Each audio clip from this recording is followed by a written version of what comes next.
ಅದ್ ಯಾವ ಅಧಿಕಾರಿ ಹೇಳದ್ನೋ ಅದ್ ಯಾವ್ದ ಪ್ರಾಧಿಕಾರದ ವ್ಯಕ್ತಿ ಹೇಳದ್ನೋ ನನಗ್ ಗೊತ್ತಿಲ್ಲಪ್ಪ. ನಮ್ ಶಿವಕುಮಾರ್ ನನಗೆ ವಿಷಯವನ್ನ ತಿಳ್ಕೊಳ್ದಿರಾ ಅಲ್ಲಿ ರೈತರ ಮುಂದೆ ಮಾತಾಡಬೇಕಾದ್ರೆ ಹೇಳ್ತೀರಿ ಅನಿತಾ ಕುಮಾರಸ್ವಾಮಿ ಅವರ ಹೆಸರಲ್ಲಿ ಇರ್ತಕ್ಕಂತ ಜಮೀನು ನನಗೆ ಒಳ್ಳೆ ಪರಿಹಾರ ಕೊಡಿಸಿ ಅಂತ ಅರ್ಜಿ ಹಾಕ್ಬಿಟ್ಟವ್ರೆ. ಅನಿತಾ ಕುಮಾರಸ್ವಾಮಿ ಅವರು ಸ್ವಾಧೀನ ಪಡಿಸ್ಕೊಂಡು ನನಗೆ ಒಳ್ಳೆ ಪರಿಹಾರ ಕೊಡಿಸ್ಬಿಡಿ ಅಂತ ಅರ್ಜಿ ಹಾಕವ್ರೆ ಅಂತ ನಿಮ್ ಮನೆ ದೇವರು ಸುಳ್ಳೆ. ನಿಮ್ ಮನೆ ದೇವರು ಮಿಸ್ಟರ್ ಶಿವಕುಮಾರ್ ಅವರೇ ವಿಷಯ ತಿಳ್ಕೊಂಡು ಮಾತಾಡಿ.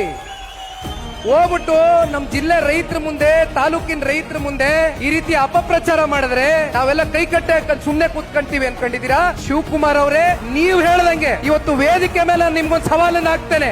ನನ್ನ ತಾಯಿ ಶ್ರೀಮತಿ ಅನಿತಾ ಕುಮಾರಸ್ವಾಮಿ ಅವರು ನನಗೆ ಏನಾದ್ರೂ ಪರಿಹಾರ ಕೊಡಿ ಆ ಜಮೀನಿಗೆ ಅಂತಕ್ಕಂಥ ಅರ್ಜಿಯನ್ನ ಅವ್ರು ಏನಾದ್ರೂ ಸಲ್ಲಿಸಿದ್ರೆ ಎಷ್ಟು ಜಮೀನ್ ಇದೆಯೋ ಅಷ್ಟೂ ಜಮೀನನ್ನ ಆ ತಾಲೂಕಿನಲ್ಲಿ ಇರ್ತಕ್ಕಂಥ ಬಡವರಿಗೆ ರೈತರಿಗೆ ದಾನ ಮಾಡ್ತೇವೆ. ಇವತ್ತೇ ಹೇಳ್ತಾ ಇದ್ದೇನೆ, ದಾನ ಮಾಡ್ತೇವೆ. ಸಾರ್ವಜನಿಕರ ಅನುಕೂಲಕ್ಕೆ ಧಾರಾಳವಾಗಿ ಕೊಡ್ತೇನೆ. ಆ ಹೃದಯ ವೈಶಾಲ್ಯತೆ ಸನ್ಮಾನ್ಯ ಕುಮಾರಣ್ಣ ಅವರಲ್ಲಿದೆ. ನಾವು ಯಾವುದೇ ಎಜುಕೇಶನಲ್ ಇನ್ಸ್ಟಿಟ್ಯೂಷನ್ ಕಟ್ಕೊಂಡಿಲ್ಲ, ನಾವು ಯಾವುದೇ ದೊಡ್ಡ ದೊಡ್ಡ ಮಾಲ್ಗಳು ಕಟ್ಕೊಂಡಿಲ್ಲ ಸ್ವಾಮಿ.